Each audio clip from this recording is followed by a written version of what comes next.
I just want to thank you all for coming here today. My name's Adam Elliott Cooper. I'm one of the contributors of the book. And we're really, really excited to have this fantastic, beautiful, vital, politically urgent book being celebrated this evening.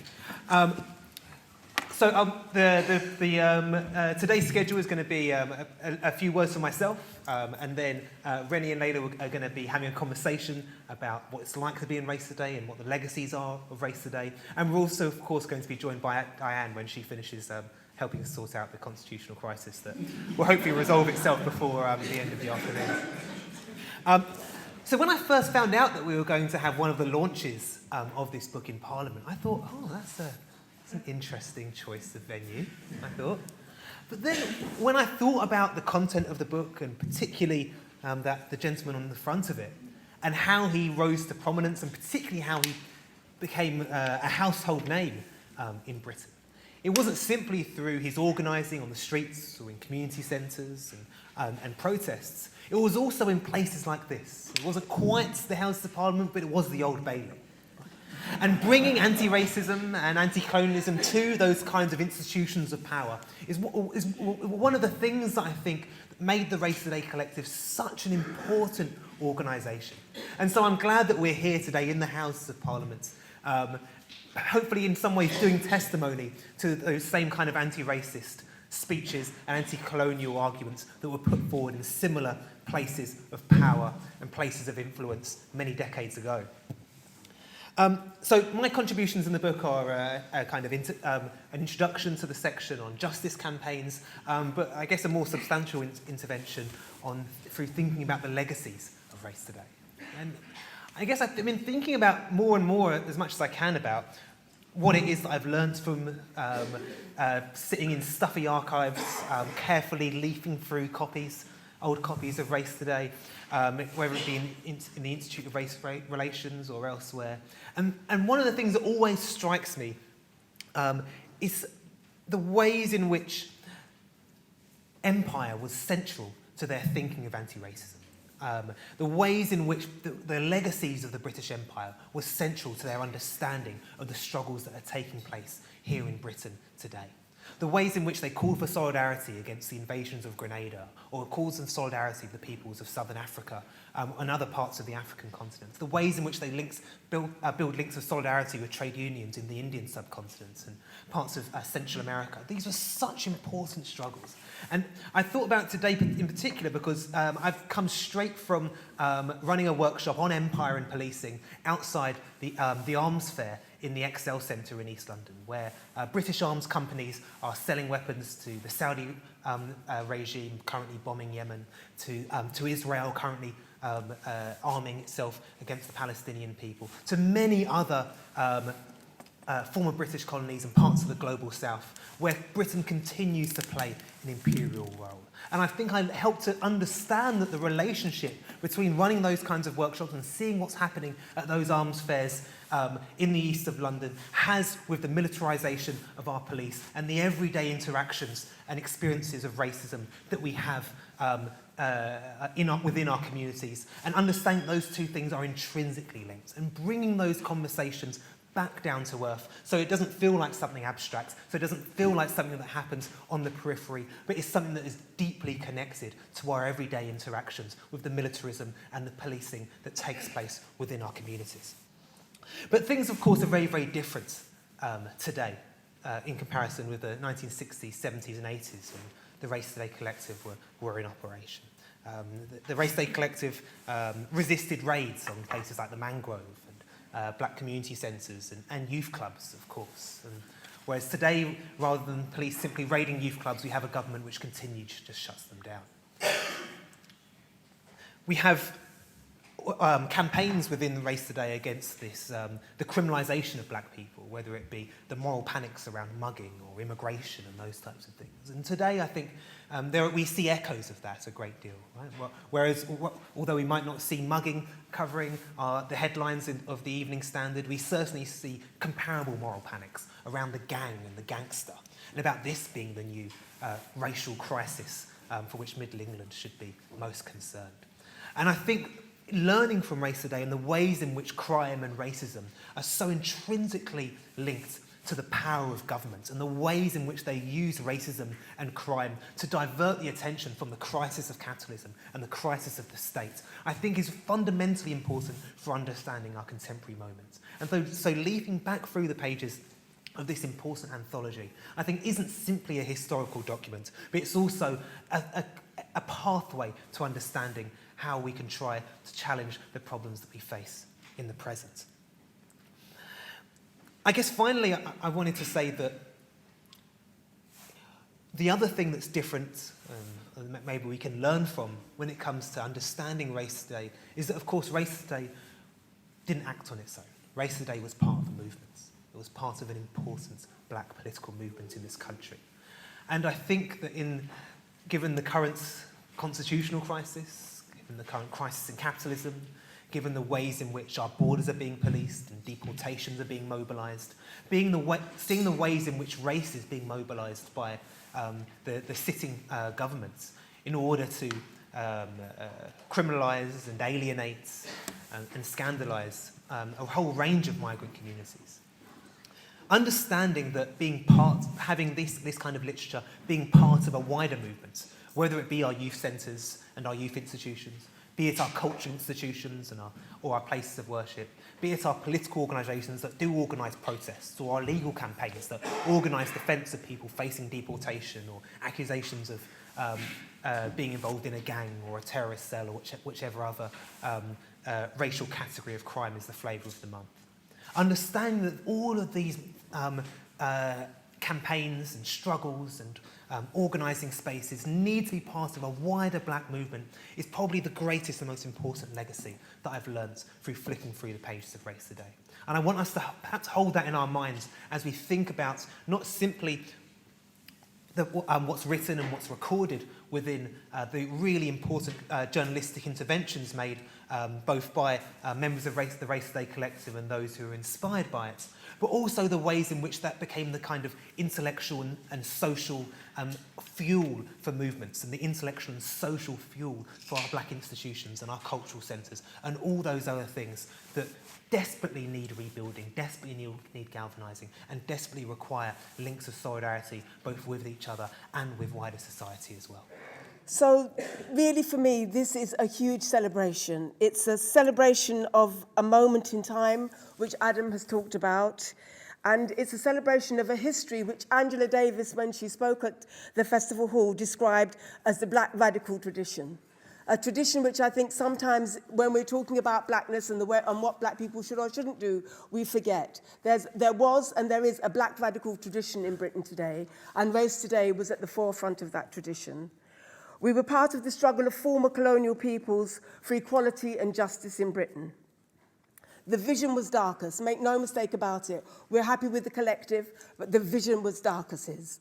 And Darcus, having taken the magazine from the Institute of Race Relations, in discussion with many of his colleagues and friends, CLR James, Selma James, many people, decided that because of the movement and the moment in Britain at the time, what was needed was a collective of radicals around a magazine. And that's how the Race Today Collective was born. When I say Darcus, I must say even for myself, I was 24 at the time. We were young people. Many of us in the collective had just left the Black Power movement. We'd been in organisations which resembled the Black Panther Party in America. And we came to Darcus and we talked to Darcus, and in discussion and with ideas, Darcus convinced us all individually and as a collective that we ought to join him and bring out a magazine, and it should be a radical and revolutionary magazine. And that's one of the things about Race Today that I think sometimes is missed now in this immediate moment of social movement, is we talked, we discussed, we read, we talked, we analysed, we discussed the current state of Britain politically, we discussed the black people in Britain, where they were, what they were doing, and how we could intervene. And that was a constant with us. So I think, I'm not going to bore people, it's in the introduction. The context is mass immigration from India, Pakistan, the Caribbean, and latterly Africa. And we came here and we joined the working class. By and large, that immigration movement joined the working class.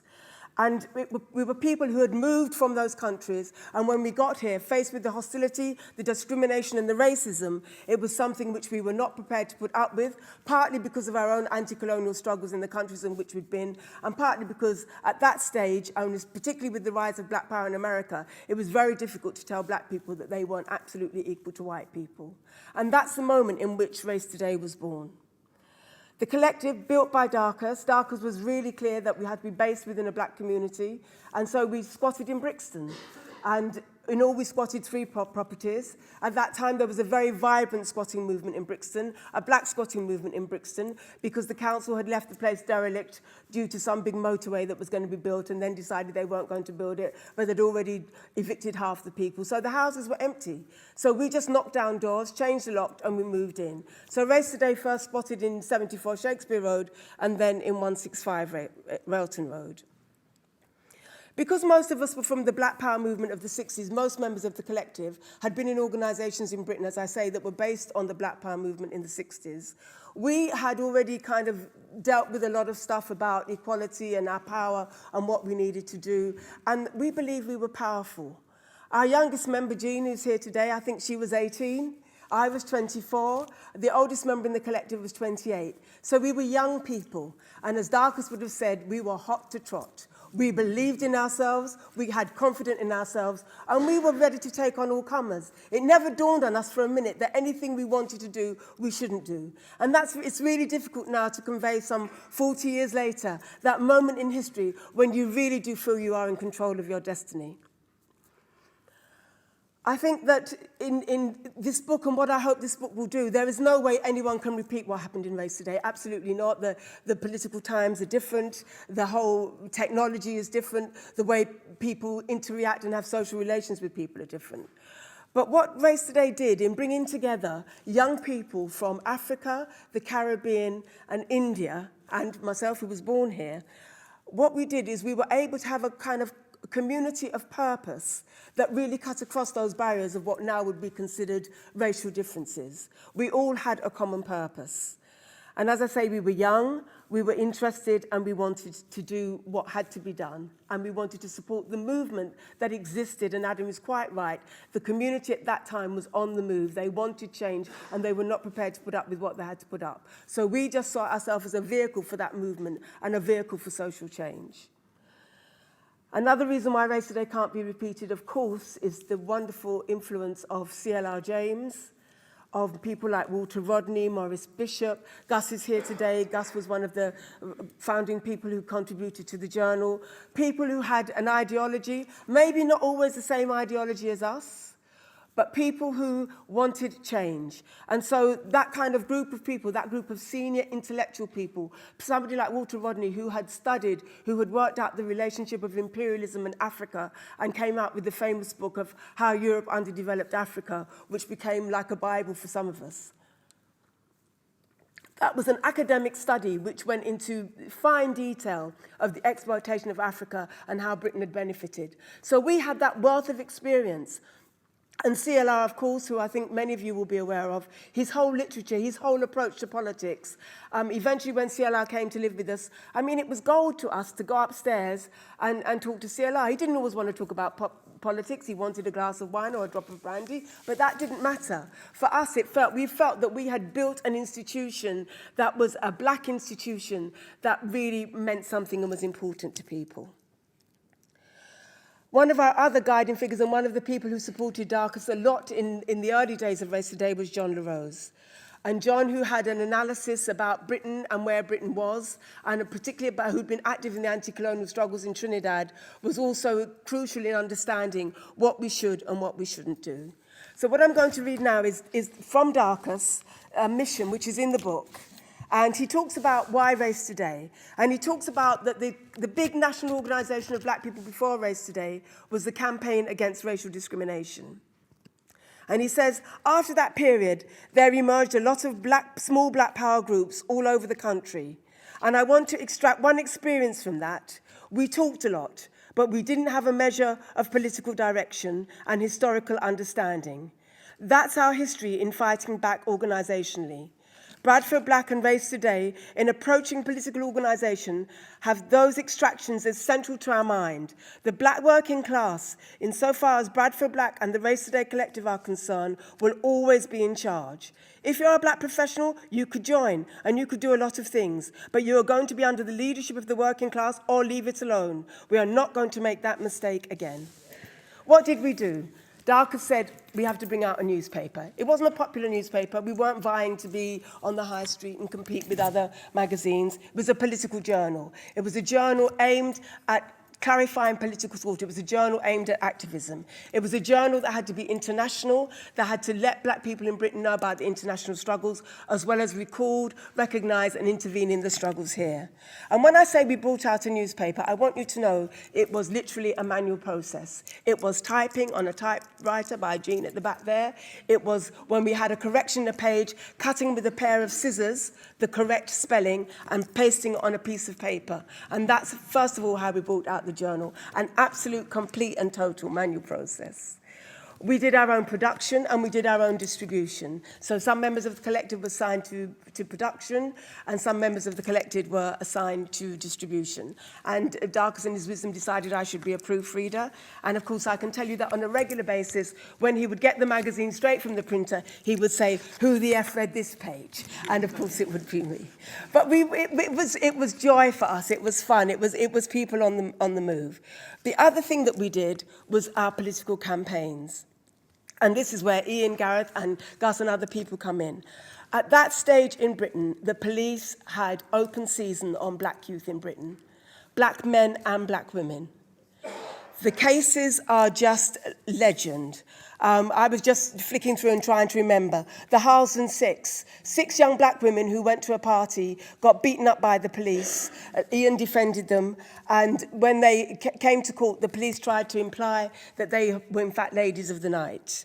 The Cricklewood 12, the Stockwell 10, Bradford 12, the Brockwell Park 3. The Jackie Berkeley campaign, which Gus had written a lot about, was a young lady who had evidence that she'd been raped in a police station. And when it came to court and to fight against the establishment and to see through the lies that the police were telling to try and prove that this young lady's case was true was just an uphill battle. But that's just a few. I can tell you at any given time in Race Today, we were fighting about 10 or 12 campaigns or were in touch with people nationally who were fighting campaigns against police brutality. And you can tell from the numbers, the Cricklewood 12, the Stockwell 10, the Bradford 12, that this wasn't just any small number of people. These were huge numbers of people. And so what Darcus did with us was say, we're not going to run around after campaigns. You're not going to just be publishing what people tell you. What you need to do yourselves is we need to understand ourselves, the population which we seek to represent. And that what we had to do was really learn the communities that we were in. And I'm just going to read from Farouk, who is in India, but a key member of the collective, who wrote this in one of the articles. He said, "Darcus invited me to write about blacks in schools in the second issue of Race Today. I wrote that piece, and for a couple of years after that, continued to contribute to the journal, which was knitting itself into a collective. The journal addressed itself to the blacks in this country and to readers who would support independent thought and action. It sought to make its writers into activist journalists. Out of the journal came the organisation called the Race Today Collective, which said to me, at least, write what you must. We'll judge you, assess you, but we won't stop you."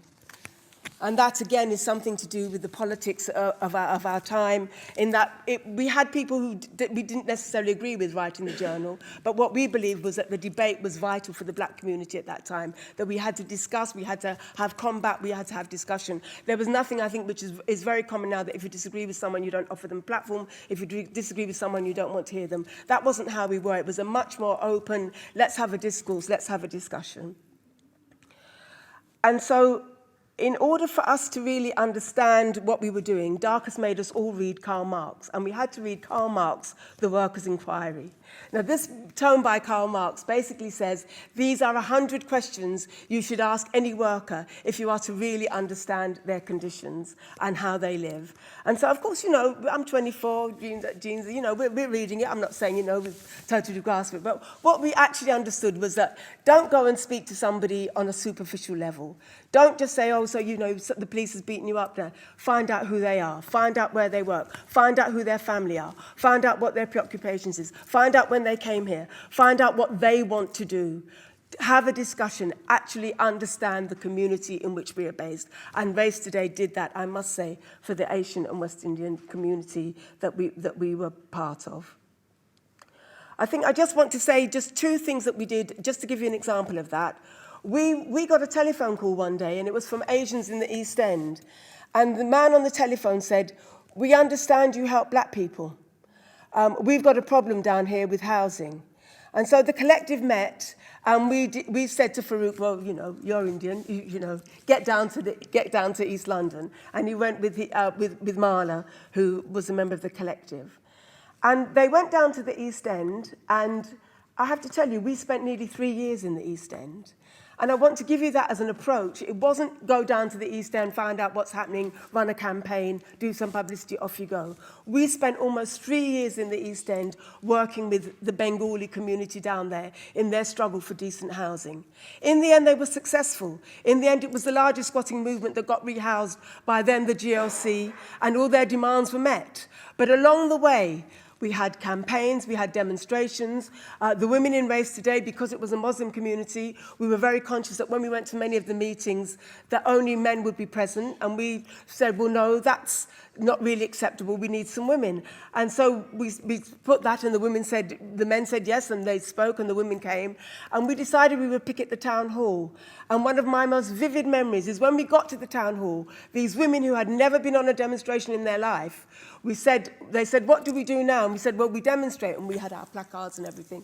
And they lay down in front of the town hall, all of them, just lay on the ground in front of the town hall. And when the councillors came out, they just said, what the hell is this? And this is what I want to say, when people are on the move, when you can influence and mobilize people to do things that they will never expect they would do again, they just all lay down on the ground in front of the town hall on the steps. And that was one of the very, very successful campaigns. But as I've said, that was 3 years. That wasn't us rushing in, as many, you know, we know a kind of way of organising is leaving. We worked with them, we talked to them, we did what was required of us. We understood exactly what was happening. The other thing that we were very, very key to, and I want to say that having seen Carnival and the great success that the last Carnival was heralded as, with only 100 arrests and over 1 million people on the street, is the battle for Carnival. And the battle to keep Carnival on the streets of Notting Hill was something which Darcus and members down in the Grove, people in the Mangrove led. And it was again, a fight that was done on many fronts. It wasn't just, we want Carnival. We raised the police harassment of Carnival. We documented how the police were harassing people at Carnival. We documented how the council was trying to get rid of Carnival. Councillor Patterson at the time had got a petition of, I don't know how many thousands of people in Notting Hill to say that Carnival should be moved. And we fought that. We went to meetings.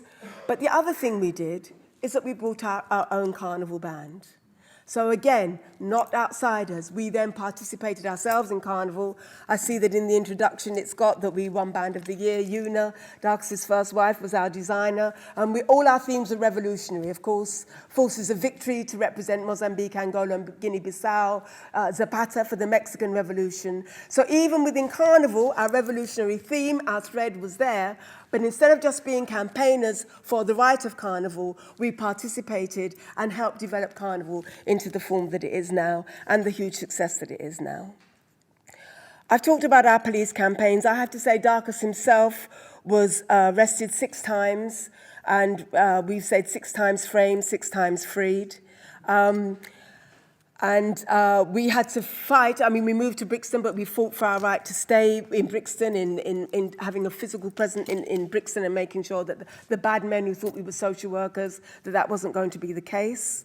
We I mean, I have to tell you that the campaigns that we had with Ian and Gareth's assistance, always that the defendant was central. Ian and Gareth blew out of the water the myth that most bariters had, was that the job of the barrister was to get the best deal for their client. And they absolutely not. They told the judges, the courts, these people, what they're saying is true. They have a right. They need to govern their own defence.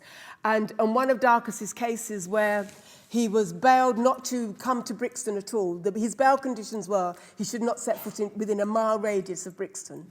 And we were having a campaign meeting, and I'm not sure if Ian and Gareth were there, but I remember we were all sitting in the front room of Mail Road, and we were discussing how we were going to free Darcus, because Darcus couldn't be here, but, we were going to be his campaign. And, of course, the door busts open, in walks Darcus and says, I thought the defendant was central to any campaign. And again, that spirit, and of course, yes, that's what we've been saying, and yes, we had to practice it. And he then told us how we were going to get him out of jail, which we did. All of the times we were successful in getting him. I could go on about the many campaigns. I think the Brixton Uprising, what we did after that was Darcus invited many of the youth who had been part of the uprising, and he debriefed them. He asked them all what they had done, point by point, day by day, minute by minute. Where were you? Where did you fight? What did you do? And so we had a complete understanding of that uprising. Of course, now how it's portrayed isn't at all what happened. It was absolute self-organisation on that day. Those youth knew exactly what they were doing, what targets they were hitting, how they were going to hit them, and which parts of the community were going to support them in that campaign. We had an international strand, which I hope in the discussion with Rennie and Adam we can bring out. And we met, we talked. We discussed what the editorial would be. We would discuss what the politics of the day were. When Mrs. Thatcher came to power, we talked about what the implications for us. And we just had political discourse. And not only within Race Today, within the Black Parents Movement, with Bradford Black, with people like us, a constant dialogue and debate. And, of course, this, as you know, Race Today went on. And, I mean, one of the things Darcus was always insistent on was that Race Today had to be a combination of working-class people and people who I think we would call intellectuals now, people who'd studied, had got degrees, Farouk, and people had been to Cambridge. But he was always clear. And when I asked him why, he said to me, Leela, if you get a group of intellectuals in a room, within a year or two, they'll all fall out because they all have their own preoccupations. If you have the basis within the working class, you will get an organisation that lasts. That, of course, is from his own experience. And I have to say, to think now that Race Day lasted 14 years, I would say 14 years as an active organisation is really, really quite an accomplishment. So by the time now we get, and I'm really jumping, we get to 1985, because people always ask me, well, what happened to Race Day? Why was there Race Day? And I'm going to turn to Darcus again. And it's a piece that he wrote called What We Lack. And he wrote this in 85. And he says, amid the public din and clamour, which followed the revolts in Handsworth, Brixton and Tottenham, the one voice which loudly and clearly stated what the vast majority of young blacks think and feel was Bernie Grant's. This is a very peculiar state of affairs.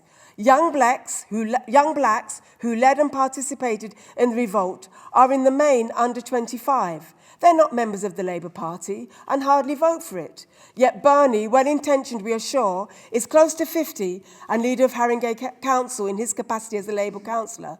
This begs the central question, what happened to the political leadership which ought to come from within the ranks of young blacks?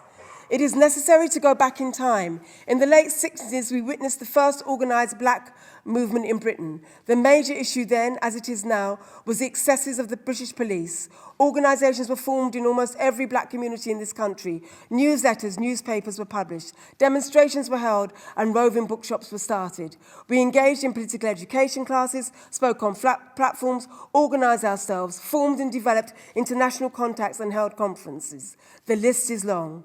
These organisations were not financed by Moscow, Libya, local government or central government, but by ourselves, and we produced a string of leaders. And I think in there you get the sense of when we're coming to 85, we're seeing that the black movement as we know it is going into a decline, that he goes into some detail as to why he thinks that is, and talks about the Labour Party and projects and what happens to people that go into projects and how your political sensibilities then get lost. But I won't go into that detail. But that's the reason of what we began to lack. And by now, of course, you know, this is 14 years later. I've stopped being 24. You know, I'm well on the way now to my late 30s. And we're looking to see where's the movement. And again, Angela Davis, in that wonderful lecture she gave at South Bank, she said a wonderful thing. She said, change happens with the young. Change, we can see that in Hong Kong. Change happens with young people. And I think that what we're seeing now, and I'm sure with the current political climate, we will see changes, we will.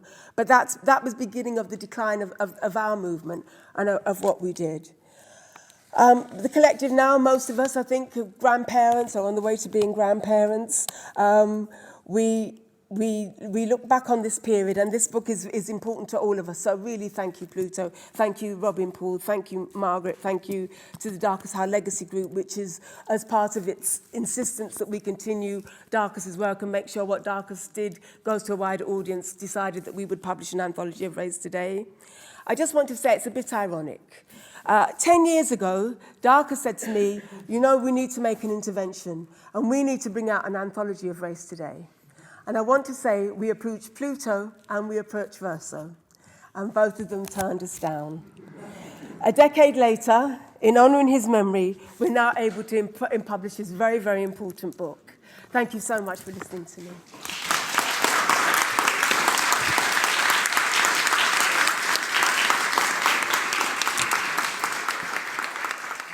I am an author. I wrote a book called Why I'm No Longer Talking to White People About Race.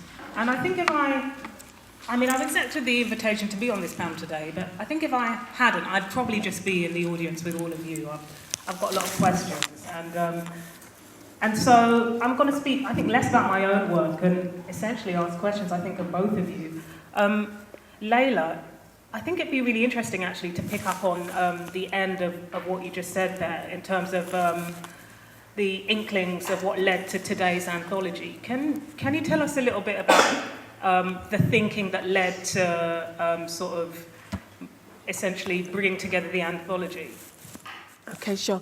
I must say, one thing I have to say before, because I will get told off, is I didn't mention that Creation for Liberation, which was run by Linton Farouk, and we did a lot of poetry, music, tributes to James Baldwin, brought Maya Angelou here. We had a complete cultural arm, which was of equal importance to the politics that we were doing. And I didn't talk about that, but I'm happy to talk about that in discussion.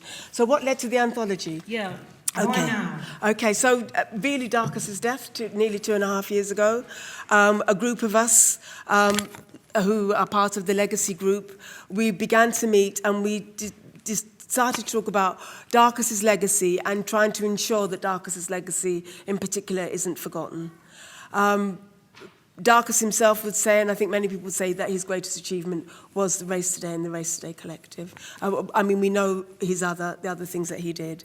And in a meeting when we were discussing things that we could do to remember Darcus, we talked about having a website, we talked about indexing getting Race Day indexed. Columbia has Darcus's archive, getting Columbia to index it. What are the things we could do? And at one of the meetings, the suggestion came, why don't we produce an anthology of Race Today? It was as simple as that. And again, it's people meeting together with a common purpose, coming up with an idea. And from then it came. And because we have the Darcus's biographers, Paul and Robin, who wonderful time spent doing that biography, immediately said, the major archive we thought, as it was then, is in the George Padmore Institute in Finsbury Park. And if we're to do an anthology, we need to go to the Padmore Institute and go through their copies of Race Today. And in discussion, we had an outline of what the anthology should look like. We had disagreements, we had discussion. We felt some things were more important than others. But at the end of it, we came up with this body of work, which Paul and Robin had gone through the archives with their suggestions, refined. Then members of Race Today said, well, this article was important, put that in. And that's how the anthology came about. So it's really part of ensuring that Darcus's legacy is continued. Amazing. Was there anything about the political moment, more broadly, that that you felt that was really important to intervene with these articles? Because I think, you know, reading the book myself, I saw quite a few parallels with what, you know, writers in Race Today were talking about then and what's happening now. Yeah.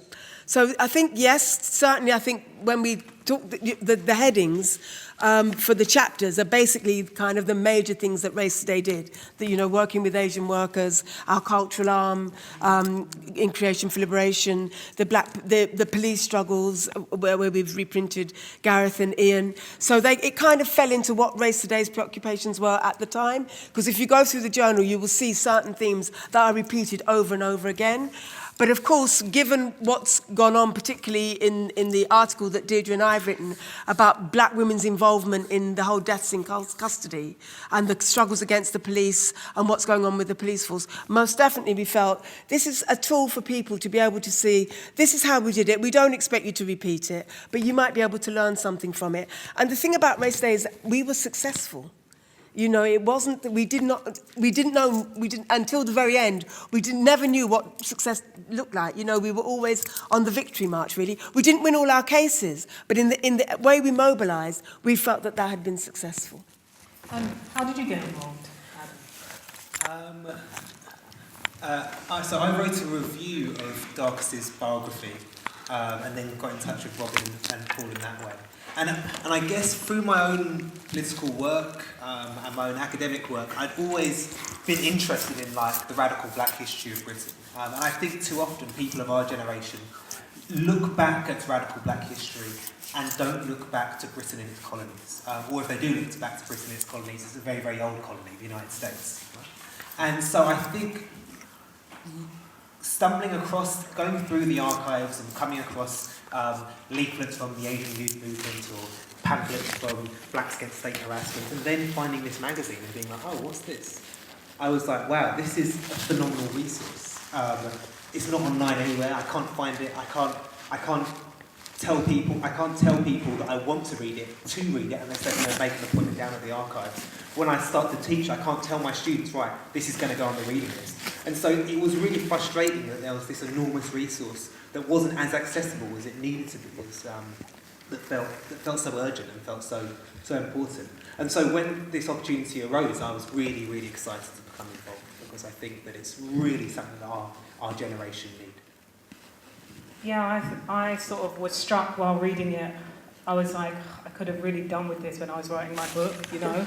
And I also felt quite strongly that, you know, when I was writing and doing the research for my book, that exactly as you said, you know, I had to make an appointment at an archive, and you know, it felt very difficult. You had to know people, and you had to, you know, you couldn't take a copy with you. You had to take a picture with your phone and stuff. And so for me, like, I feel like it should have been published 3 years ago, but that's another matter. That's just my own selfish demand. I think for me, what's really quite interesting about having this anthology in book form and so accessible is particularly the focus on internationalism, which I think, you know, and perhaps my work has somewhat like also led to this because I was so very much Britain focused. But I think that's something that's very like lacking in today's like broad conversations to do with race and racism. And I wondered, Layla, if you had any particular interventions that you want the book to make, and any critiques of today's conversations about race and racism. So I've got to fess up now, because I'm an activist, but I'm like an old activist. So I will attend demonstrations and I will do things, but I have not been part of, and I've read some of the current debates about race and racism, and I think it's called intersectionality and all of this that's going on at the moment. I'm really not up on any of these real arguments.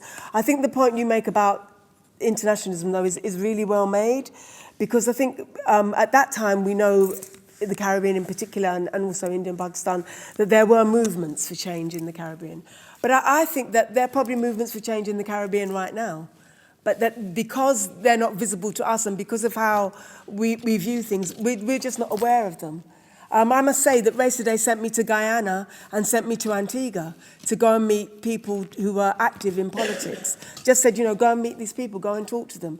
And I think that international element has really kind of, it's very focused on Britain and what's concerned Britain and maybe a bit of America. And certainly I think that is really something that's missing. And I'm sure those movements exist. I'm sure there are radical people in these countries, but we've just stopped talking to them. We've stopped thinking it's important to us. I think that, from what I see, there sometimes can be a leaning towards, or we call it diaspora wars. and I think there's been a movement towards a kind of insular, anti-racist politics that, really pushes back against the concept of an international, political capital B black. And I'd be interested in both of your thoughts on that. And I can absolutely, the Race Today Collective disbanded the year I was born, and I think that there certainly is a dearth of inherited knowledge that I think that this book will address, definitely. But, when I was first getting involved in activism, let's say 10 years ago, during that time, I've seen a rejection of a sort of internationalist, collective anti-racist politics, and it's moved a little bit more insular based on sometimes even nationality. And I can understand that because, for children of the 90s, we all lived through the things can only get better period, and everything was good, but I am also quite concerned about it, and I was also struck, reading the book about that explicit description of what it means to be black in the political sense. And I also I don't want to do down the pushback too much because I recognise that it's come from a place of concern about anti-blackness from people who are not black, but I think it's something that's worth, discussing and hashing out because it feels so crucial to the book. Adam, do you have any thoughts on that? I think black internationalism with a small b isn't as popular as it could be and should be. I think too often we're in conversation with black people in Europe and black people in North America more than we are with the black peoples of the African continent and the Caribbean. But even black with a big B, I think a lot of the critiques that people have of it can sometimes, I think, underplay how much thought went into how to build links of solidarity in the 1960s and 70s and 80s. And I think ideas around anti-blackness isn't something that suddenly millennials have just come up with, have just discovered. Right? This is something that I think I'm sure the previous generation had to grapple with. But I think it's important to understand that when we're doing politics, when we're doing radical politics, we're experimenting, right? I mean, doing these campaigns is an experiment. We're trying to build links of solidarity. When Laila's talking about going to the East End of London and trying to build links of solidarity with the Bangladeshi community there and engaging in these housing shelters, they're not just campaigning, they're not just strategizing, they're experimenting. Right? They're learning through those kind of experimental kinds of activities. And so I think this urge to have some kind of almost pure kind of perfect politics before we can have any kind of solidarity, I think really stifles any kind of political creativity and any kind of social experimentation. I think it's absolutely fundamental to any kind of radical political change. So we were having a conversation about political blackness, Diane. Diane, just say a few words. But I wondered if you might want to hold forth on what the Race Today Collective meant to you before we continue that conversation.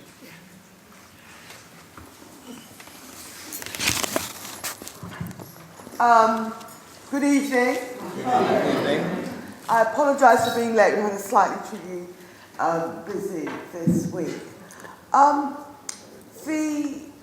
In the current era, when you could go online and find everything you want to know about race, as a young woman, Race Today meant an enormous amount to me because there wasn't an online world. I lived, in mine as an older teenager before I went to uni. I relied completely on the Black Bookshop movement and ACE Today to understand what was happening in the world of black politics. And so what I've come to think, although, busy time, is I think it's really important to emphasise to people how much Race Today actually meant in terms of letting people know what was going on, in terms of making ready and resonant ideas about race. And one of the things that resonates was the notion of political blackness. Now, nowadays, people are a bit iffy about political blackness. Nowadays, people are sort of not quite sure about political blackness. They say, well, I'm not really black, I'm Nigerian, I'm Yoruba, I'm Igbo, I'm Ghanaian. But political blackness meant a huge amount to us in the 70s and 80s. And what you have to remember was that the generation of political activists, notably Darcus himself, was a generation that had come out of the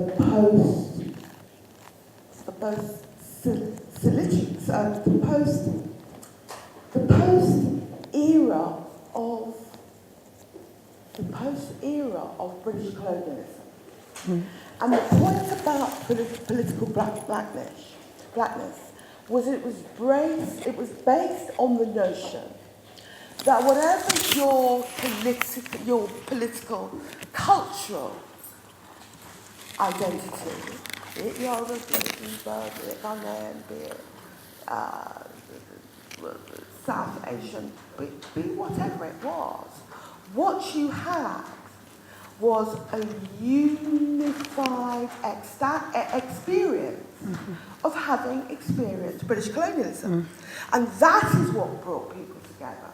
That is what unite people together.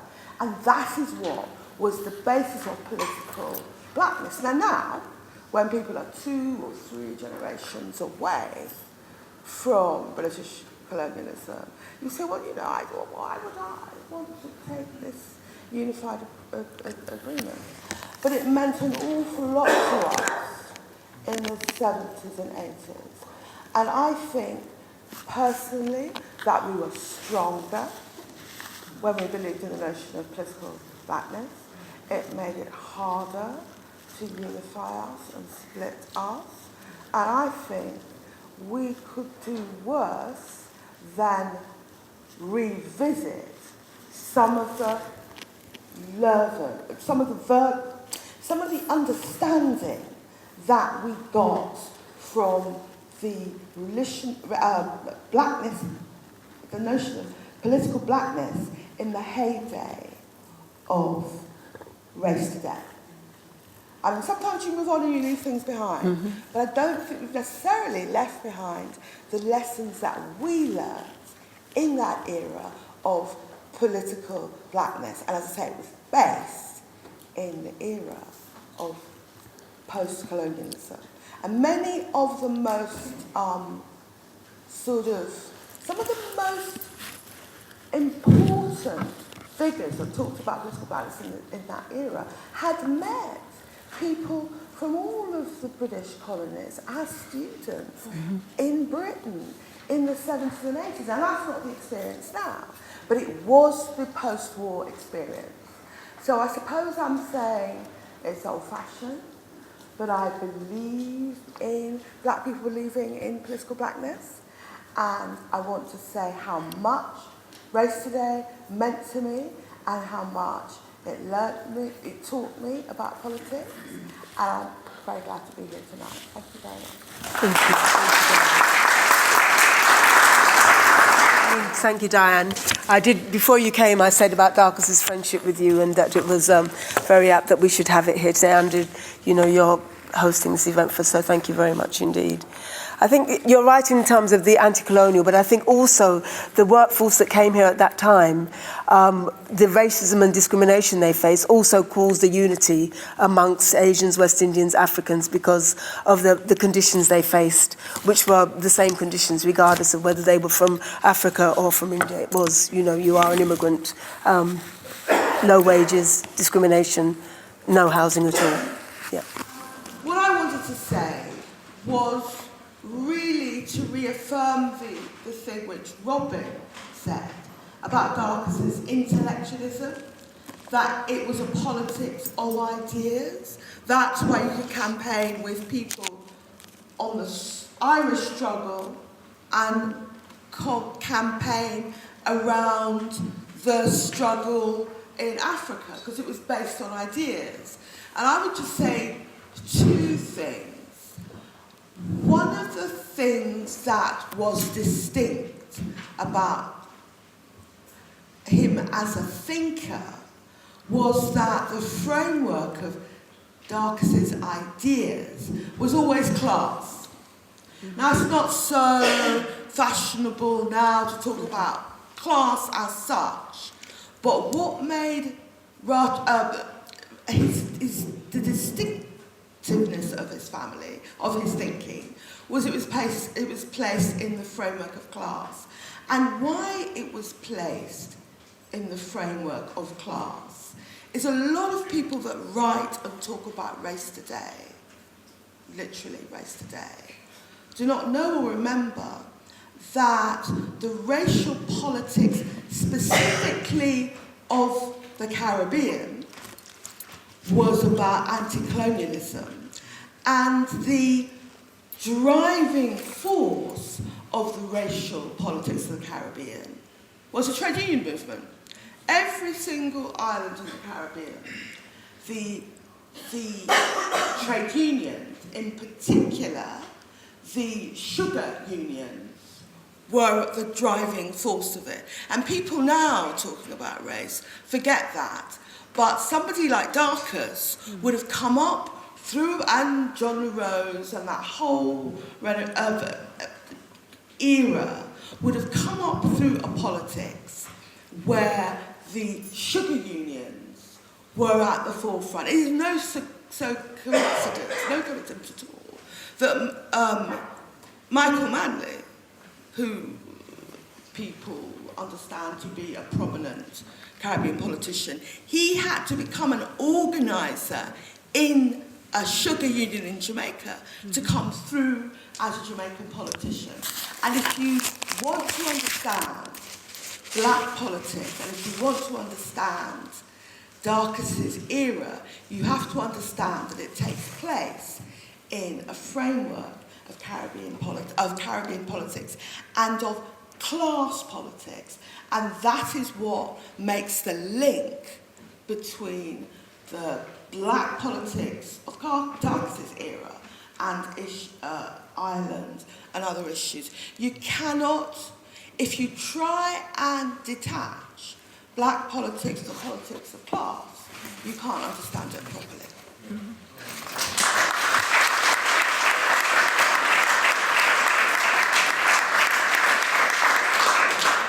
So I was really struck by this one essay in the book, What's to be Done with Powell, which is on page 19. And I think it provided an angle on Enoch Powell's Rivers of Blood speech that I think hadn't actually been fully elucidated. Like when I was growing up, it was understood, okay, that was a very racist speech. But in terms of the unpacking of Enoch Powell's rhetoric in this essay, it struck me that what was absolutely missing from that existing analysis over the last 20, 30 years, the more popular analysis was, that speech was actually a backlash against organised like Black Labour. And there was a line here that I wanted to pull, and it says, "Power makes it clear to critics and admirers alike that he acknowledges this power of black people with extreme reluctance." And I think that, you know, I remember an episode of Question Time, like over a decade ago, and I think it was a Labour politician, I can't remember which one, but, you know, speaking about this speech and how racist it was, but not actually pointing to the roots of the speech, which was fear. It wasn't just, you know, the black man will have the whip hand over the white man for no reason. It was fear of organised labour and fear of the power inherent in it, and of a tipping point where that organised labour is very close to winning.